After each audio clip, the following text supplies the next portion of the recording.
งพ่อขน่อยขอเงินใน10,000มาจะใส่อีกแล้วบัดนี้มึงเป็นลูกผู้ใดหลานผู้ใดสมาขอเงินหลวงพ่อขน่อยเป็นลูกแม่จอยบ้านโน่นมึงสิเอาไปเฮ็ดหยังละเงิน10,000ชื่อเหล่าหลวงพ่อป่ะบักนี่มึงสมากล้าขอเงินหลวงพ่อซื้อเหล้ามึงบ่ย่านบาปบ่บาปก็เช่นใดเนี่ยมันจำเป็นบ่มันจำเป็นอะไรของมึงบ่จำเป็นจะแล้วแนวขน่อยอกหักเฮ้ยจะแม่นเท่าพี่บ้าอกหักแล้วเป็นหยังต้องกินเหล้า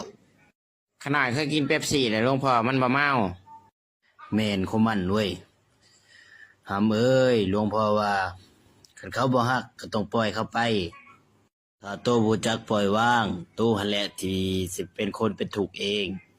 หลวงพ่อก็เว้าได้และในหลวงพ่อบ่เคยมีความฮักแล้วก็บ่เคยมีผู้สาวหลวงพ่อก็มีแต่ว่าให้ปล่อยว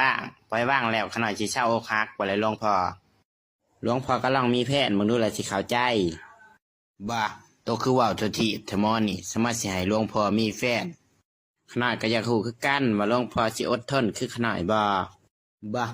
บักนี่มันคือมาสร้างว่าวแท้ไผว่ากูบ่เคยมีความฮักก่อนหลวงพ่อสิมาบวชหลวงพ่อก็ฮักอกมาหลายคนเลยเด้อสิบอกให้